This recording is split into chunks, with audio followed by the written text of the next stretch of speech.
Listo, como les decía, entonces son las 8:35, ya voy a dar inicio con los que estén conectados.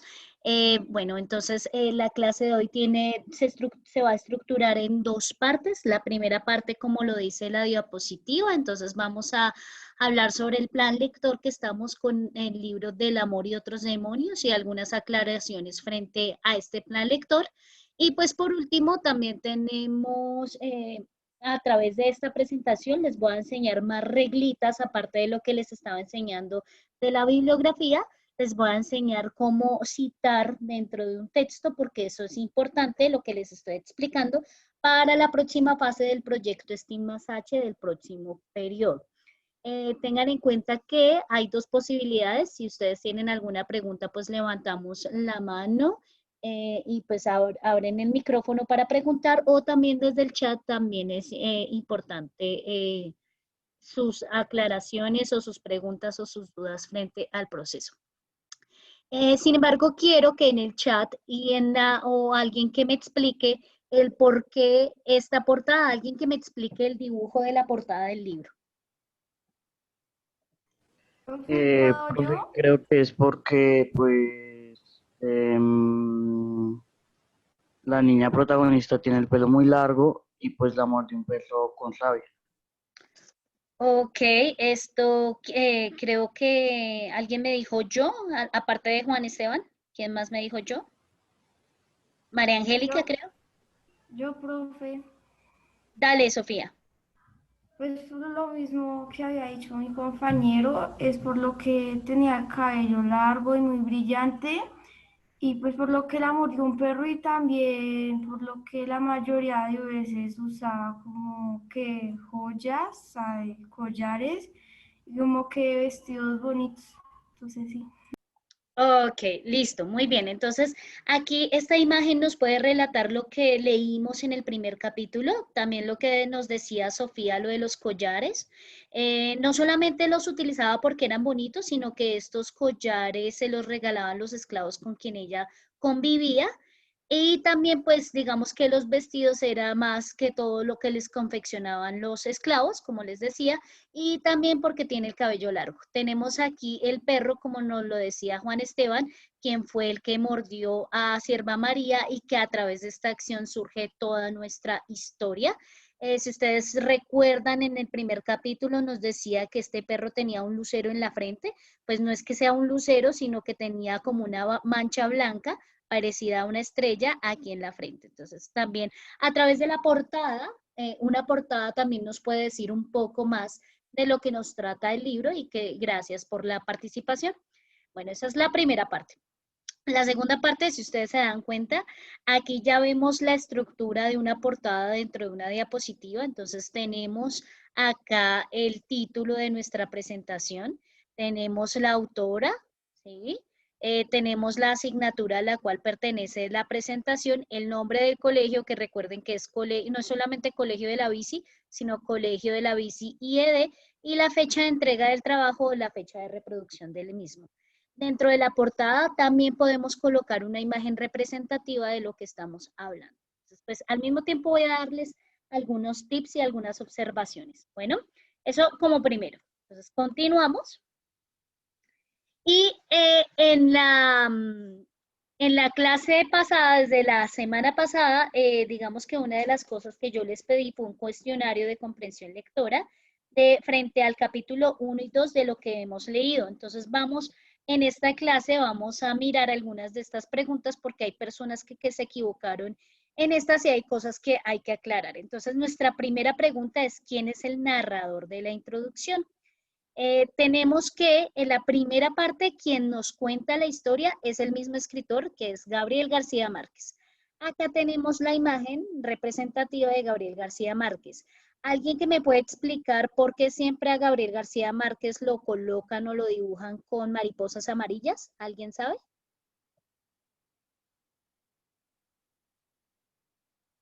O alguien que me pueda decir cositas de Gabriel García Márquez, que alguien que me diga qué sabemos o qué saben de Gabriel García Márquez. Los escucho. O también en el chat pueden escribirlo. ¿Qué saben de Gabriel García Márquez? Profe, pues Gabriel García Márquez fue Nobel de Literatura con la obra de Cien años de soledad. Muy bien. ¿Y de casualidad tú sabes por qué siempre lo referencian con las mariposas amarillas? No, no, señora profesora, sí, la verdad no lo sé. Bueno, entonces para la próxima clase que tengamos virtual, voy a dejar de tarea de tarea esa pregunta. ¿Por qué siempre a Gabriel García Márquez lo ilustran o lo dibujan con las mariposas amarillas? ¿Listo? Entonces, importante, tarea para la próxima clase, gana puntos por explicarme muy bien por qué siempre lo relacionan con las mariposas amarillas. Continuamos entonces con la diapositiva. Entonces, en la parte de la introducción, cuando tenemos el libro, no solamente iniciamos con capítulo 1, capítulo 2, en adelante son 5 capítulos de lectura, sino que también Gabriel García Márquez nos escribe la introducción como un abrebocas, un abrebocas de lo que va a haber en la historia, y también nos cuenta también cómo fue la inspiración de esa historia. Aquí tenemos que Gabriel García Márquez nace en Aracataca, Magdalena, en el año de 1928, muere en la Ciudad de México en el 2014. No sé, para los que están pendientes de las noticias, este fin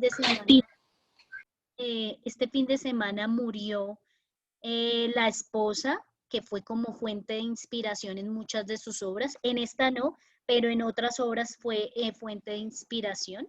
Entonces, pues digamos que ya digamos que el legado de Gabriel García Márquez muere un poquito porque pues también muere con su esposa que murió ahorita este fin de semana en la Ciudad de México. Acá en la diapositiva tenemos de que este escritor se inició en el periodismo con el periódico El Universal. Al principio él iba a estudiar Derecho, estudia, bueno, del Magdalena se traslada a la parte de Zipaquirá, el municipio de Zipaquirá, en Cundinamarca, hacia el norte. También luego termina sus estudios ahí en Zipaquirá y luego fue admitido en la Universidad Nacional para estudiar Derecho, pero pues ahí desde la carrera nace su pasión por el periodismo e inicia con el periódico Universal y también publica muchos de sus cuentos también en El Espectador, que es uno de los periódicos también importantes a nivel colombiano, también que todavía sigue circulando en la actualidad. En este caso, en la introducción, Gabriel García Márquez nos dice que esta obra es fruto del riguroso, perdón, y resultado de una tarea periodística.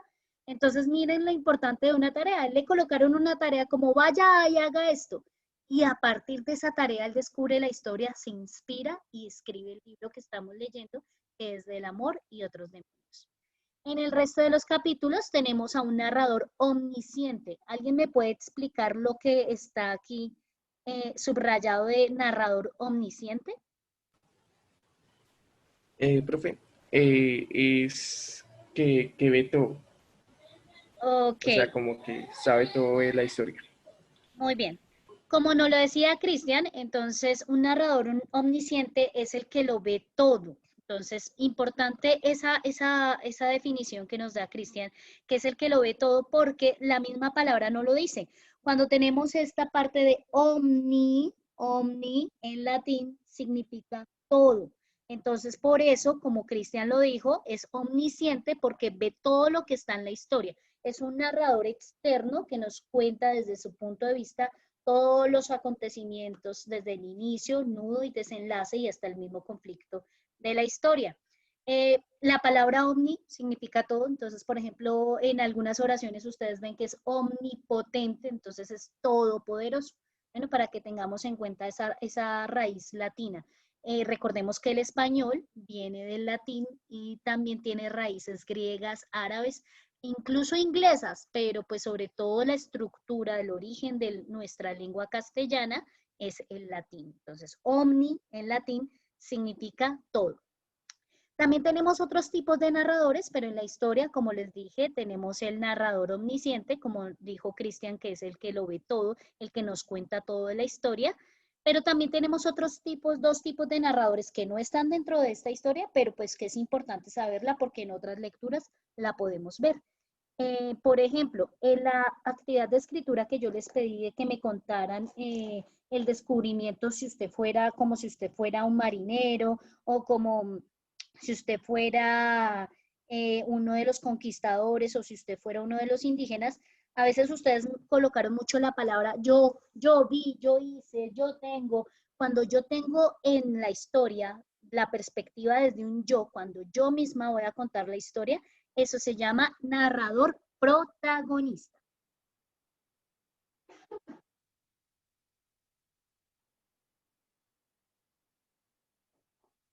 Y luego tenemos un narrador testigo, que es el otro tipo de narrador, que pues que no es que es como, es muy parecido al omnisciente, pero nos cuenta la historia desde lo que él observó, es un narrador testigo, o sea, yo observé esto, yo alcancé a ver aquello. ¿Listo? Entonces tenemos nuestros 3 tipos de narradores, pero en la historia del amor y otros demonios tenemos un tipo de narrador omnisciente. Muy bien, continuamos con la segunda pregunta, que ¿cuál fue la inspiración de Gao en escribir este libro? Entonces, pues, una de las primeras inspiraciones, ya la habíamos visto en la diapositiva anterior, es que Gao tuvo que hacer una tarea. ¿Alguien que me pueda decir cuál fue la tarea total que le pusieron al escritor? Profe, pues él tenía que ir con unas personas como especie de una antigua casa o algo así, y habían como lápidas, así, entonces que tenía que sacar todo lo que hubiera ahí, y pues comenzaron a sacar huesos, y pues encontraron como que al padre de Sierva María, creo, y después la encontraron a ella, y pues comenzaron ahí, fue como que a contar la historia de Sierva María. Muy bien, Sofía. Entonces, la tarea que le encomendaron a Gabriel García Márquez cuando estaba trabajando en el periódico fue que mirara y cubriera la noticia de la exhumación. Entonces, cuando hablamos de exhumación, es cuando sacan los restos de alguien, los restos mortales de alguien, y entonces, pues él va a la exhumación de varios cuerpos en el convento de Santa Clara. El convento de Santa Clara es un edificio que todavía existe. Permítanme un segundito.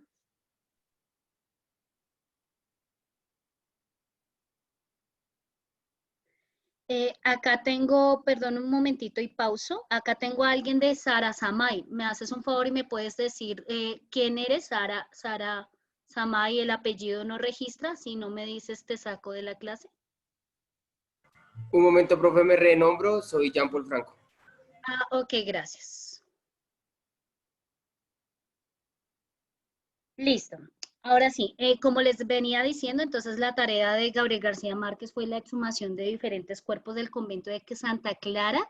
Este convento existió desde la época de la colonia. Recordemos que en la época de la colonia no solamente los conquistadores ya empiezan a vivir aquí en territorio colombiano y en otros territorios latinoamericanos, sino también la Iglesia Católica se establece con varios monasterios y varias comunidades religiosas. Es realmente en el convento de Santa Clara que hay una comunidad de monjitas a las cuales va a parar Sierva María dentro de la historia. Y en este convento, ya digamos que en la época de los años 80, 90, que fue la tarea que le encomendaron a Gabriel García Márquez, este convento se convierte en un hotel y que pues que su nombre se va a llamar igual que el convento, el Hotel Santa Clara. Momento.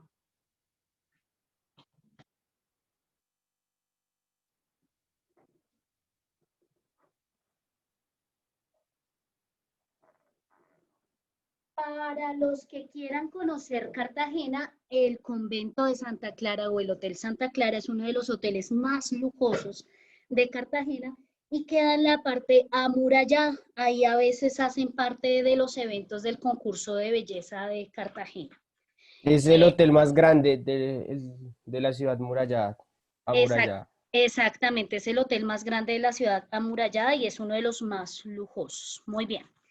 Entonces, bueno, entonces, ¿qué pasa? En la antigüedad, a las personas más notables las enterraban en los sótanos de los conventos o en las iglesias. Ustedes pueden ver en algunas iglesias del centro, en la Candelaria, que hay algunas personas que están enterradas en la parte subterránea de las iglesias o también hay partes laterales en donde están enterradas las personas.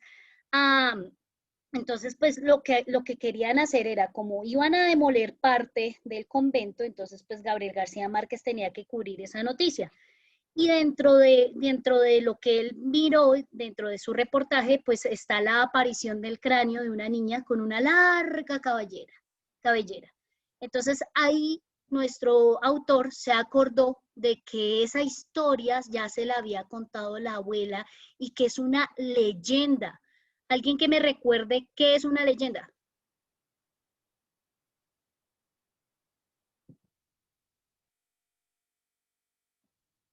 Esa temática ya la habíamos visto en primer periodo, que era un mito y una leyenda. ¿Me puede recordar a alguien qué es una leyenda? Profe, es una narración que cuenta un hecho real o fabuloso. Muy bien, entonces, las leyendas como nos dijo Juan, es una narración que nos cuenta un hecho real o fabuloso, ¿sí? Pero que a medida de que se va contando, a medida que va pasando el tiempo, como que las versiones van cambiando y por eso este tipo de narraciones combinan hechos reales con fantásticos. ¿Listo? Entonces, pues Gabriel García Márquez se acordó que la abuela ya le había contado una leyenda. Entonces tenemos entre comillas, la leyenda de una marquesita de 12 años cuya cabellera le arrastraba como una cola de novia que había muerto del mal de, bueno, ahí, perdón, se me fue un error de digitación, del mal de rabia por el mordisco de un perro y era venerada por los pueblos del Caribe por sus muchos milagros. Miren cómo yo hago la citación del libro. Cuando yo voy a copiar textualmente algo de un libro, de una página de internet, etcétera, otro tipo de recursos, lo primero que tengo que hacer es poner en comillas lo que yo copio. No simplemente es copiar y pegar y ya, no. Hay unas reglas importantes de cómo yo copiar el texto. Digamos que copiar y pegar dentro de un texto no es malo, pero sí es importante saber de dónde yo saco la información. Entonces, cuando yo hago la referencia o la citación de un texto, de un apartado de un texto, en este caso de nuestro libro, pues hay unas reglas. Entonces, la primera regla es colocar la cita entre comillas, ¿sí? Recordemos que después de las comillas, después de los signos de interrogación, siempre hay una mayúscula sostenida. ¿Listo? Entonces, por ejemplo, cuando yo tengo una pregunta, siempre debe haber mayúscula sostenida al principio de la pregunta. Casi siempre este tipo de preguntas de qué, cuál, cómo, dónde, en una pregunta siempre van con tilde. ¿Sí ven? Por eso aquí, ¿cuál fue? Ahí tenemos la tilde. La inspiración, la mayoría de palabras que terminan en ión, la mayoría, tienen tilde. ¿Sí? Aquí le decimos Gabo, pero pues es Gabriel García Márquez. Entonces aquí tenemos el apellido y las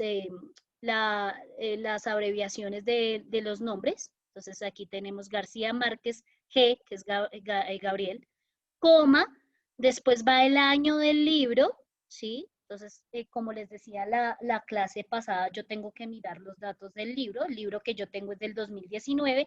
Y luego PAG, que es la abreviación de página, y el nombre de la página, el número de la página en donde, perdón, el número de la página de donde yo saqué la cita textual. Así es como yo tengo que hacer la citación de texto. Bueno, bueno, entonces digamos que las dos inspiraciones fue la aparición del cráneo y la de la tumba de Sierva María. Entonces acá tenemos una ilustración de cómo fue encontrado el esqueleto de Sierva María. Entonces vemos que más o menos, si ustedes se acuerdan, la cabellera que encontraron medía aproximadamente 22 metros de largo. Uno de los que estaban en la excavación le explicaron a Gabo que es que el cabello crece cada cierto tiempo, así ya no exista. Tenemos los collares de María Mandinga. Recordemos que ese era el nombre también que a Sierva María le gustaba que le dijeran. Y pues acá tenemos como en el cráneo, en parte del fémur, ¿sí? En parte de la pierna también fue encontrada como la cicatriz de la mordedura del perro. ¿Listo? Entonces, eso fue como lo que encontraron. Otra de las cosas interesantes de la parte de la introducción fue esta frase que también quiero compartir con ustedes, que cuanto más ilustre era el muerto, más arduo era el trabajo. ¿Alguien me puede explicar por qué esta frase está ahí? O sea, ¿por qué era más arduo el trabajo para los que estaban excavando en cuanto más ilustre era el muerto?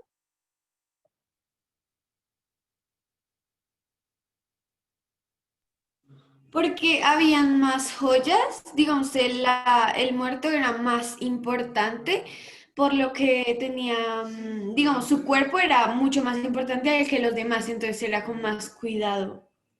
Muy bien, exactamente. No hay otra explicación. Esa es como la respuesta a esta frase. ¿Listo? Entonces, igualmente, como ustedes ven, aquí está la citación con el apellido, las abreviaciones, el año del libro y la página donde está en mi libro esta frase. ¿Listo? Vamos a continuar con nuestra presentación y con la siguiente pregunta. No sé si ustedes se dieron cuenta que en el primer capítulo nos hablan de la religión yoruba a través de esta cita, pero pues no está explicado como tal. Entonces, en el libro dice, Dominga de Adviento se había hecho católica sin renunciar a su fe yoruba y practicaba ambas a la vez, la católica y la religión yoruba. ¿Alguien que me pueda explicar quién es Dominga de Adviento? Era Profe, como la era la, líder Espera, de los esclavos. María Angélica y luego Juan. Profe, de lo que alcancé a entender, Dominga de Adviento era como la líder de de todos los esclavos en la casa del marqués. profe, Dominga de Adviento no solo era la que sí mandaba sobre los esclavos en la casa, sino que también era prácticamente la que criaba a Sierva María, ya que sus papás no le prestaban mucha atención. Entonces ella tenía que cargar con Sierva María, pues para criarla y pues ella también vivía donde los esclavos. ¿Y por qué los papás no le prestaban tanta atención? Porque ellos la odiaban. Creo que era en el segundo capítulo, aclaran que Sierva María cuando nació, em, pues como que se decía que iba a morir porque el cordón umbilical la estaba ahorcando. Entonces, Dominga de Adviento como que rezó, hizo como una promesa que si... que sí que, pues que si ella vivía no le cortaba el cabello, pero entonces como ella era tan débil, los papás tenían miedo como a lastimarla y por eso la odiaban. Entonces pues ella fue la que la crió. Ok, Andrés Felipe levantó la mano, te escucho. Profe, también era porque la apariencia de ella no era la mejor y el comportamiento de ella era extraño. Exactamente. Profe, Juan, creo que también es porque, no sé si estoy bien o mal, pero creo que es porque Bernarda y el Marqués, o sea, tenía apariencias de Bernarda, el Marqués, que a ellos a los dos no les gustaba, entonces también por eso la odiaba.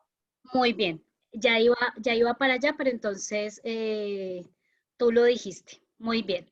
Ahora bien, en este caso, todo lo que ustedes dijeron sobre Dominga de Adviento está correcto, pero entonces hay otra, lo que les decía, hay otra característica que no está tan bien explicada, que ella profesaba ambas religiones.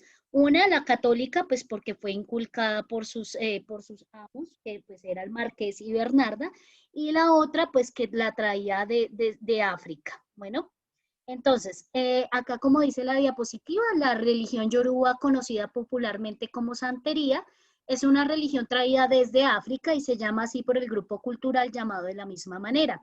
Recordamos que en la época de la conquista, a partir del exterminio de varios grupos indígenas, a partir del exterminio de estos grupos indígenas, pues digamos que la mano de obra indígena se fue acabando y tanto portugueses como españoles y conquistadores de nuestro territorio americano les tocó traer mano de obra y pues casi siempre barata la traían de África. A través de, digamos que esta mezcla de razas, pues se da un proceso de mestizaje que pues que ustedes lo lograron ver en los videos que vimos y que están en el blog. Entonces, esta religión viene traída de África y persiste en países, sobre todo de la parte de las Antillas, sobre todo en Cuba, sobre todo en Haití, persiste. Tenemos esta imagen que es representativa, pero ya vamos a hablar de eso. Según la diapositiva, pues se estructura en torno al culto de los orishas.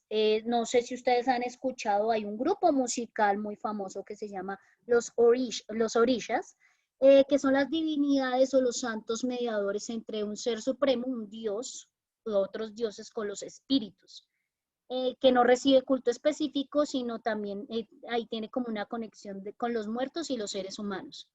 En esta religión también se rinden culto a los ancestros, son muy importantes, hay un culto a los antepasados, ya sea de forma biológica, o sea, por conexión familiar o también porque pertenezcan a otra familia religiosa, como nos lo dice aquí en esta referencia que yo traje aquí. ¿Alguien que me explique de dónde saqué esta imagen? Profe, si no estoy mal, la sacaste una película, la cual es de una ranita y que pues... La princesa y el sapo es. Exactamente. Exactamente, muy bien. Axel, ¿me puedes contar de qué se trata La princesa y el sapo?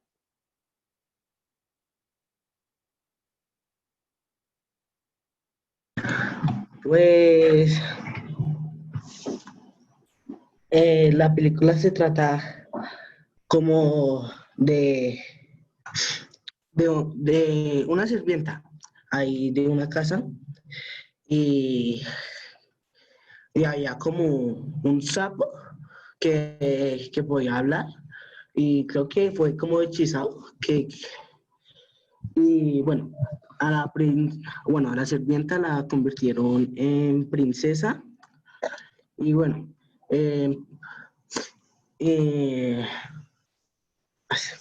casi no me acuerdo la película, pero creo que en una parte a la Profe, princesa la convertían como en un sapo, si no estaba mal. Ok, bueno, listo, Axel. Jean Paul, cuéntame. Jean Paul, ¿puedes hablar? un momento, profe. Yo me acuerdo que era una joven, bueno, primero ella soñaba con cumplir el sueño de su madre, que era lo del restaurante, Ujú, ¿sí? Después era lo que dice él, fue hechizado bueno, por el muñeco que sale acá en la pantalla. ujú.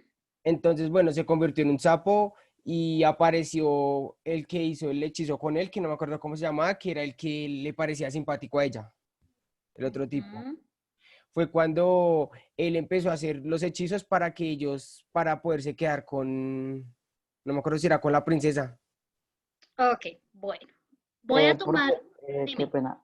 dale. Creo que eso también se ve cuando la serpiente se convierte en rana, se ve muy deslegado como a esa leyenda que antes se tenía, que era que si una princesa besaba a un sapo, se le convertía en el príncipe azul o algo así. Sí, muy bien. Entonces, voy a tomar muchas cosas de lo que ustedes dijeron y bueno, frente a lo que ustedes dijeron, es un resumen con sus propias palabras. ¿Sí ven? O sea, en este caso sí voy a hacer como un poco la aclaración de que cuando yo les pido que me respondan con sus propias palabras, es eso. O sea, tratar como de visualizarse esa pregunta de qué se trata la película y ahí sí luego escribirla porque el ejercicio que hicieron varios de ustedes, no todos, fue copiarme cosas del libro. Y la idea de estas preguntas y de este cuestionario no era solamente copiar cosas del libro, sino también que me explicaran, como lo hicieron con esta película, con sus propias palabras de qué se trata el libro. Profe, acá Aquí, encontré la ¿la qué? que, pues como tal, el resumen de lo que habla la historia. A ver, te escucho. Dice, es una joven camarera que sueña con ser dueña de su propio restaurante algún día. Durante una noche ella se encuentra con el príncipe Naveen. Naveen, eso, perdón, Naveen, quien ha sido convertido en una rana por el doctor Facilier, un Facilier. malvado, Facilier, un malvado brujo vudú, y creyendo que esta es una princesa, debido a que iba vestida como tal con un vestido de su amiga, ya que se había manchado el suyo. Ok, Le bueno. dice, Continúa, qué pena. le dice que si la besaba se convertiría en un nuevo humano. Sin embargo, tras de darle un beso, es Tiana se llamaba ella, es Tiana quien se convierte también en rana, igual que el príncipe Navid. Los dos convertidos en rana van en busca de alguien que rompa el hechizo. Exactamente, entonces pues ellos viven una gran aventura en medio de los pantanos porque pues están en la región de Nueva Orleans donde se desarrolla también la historia y pues piden ayuda a una poderosa sacerdotisa vudú. Cuando nosotros escuchamos sobre el vudú, hace parte un poquito de la religión yoruba, ¿sí?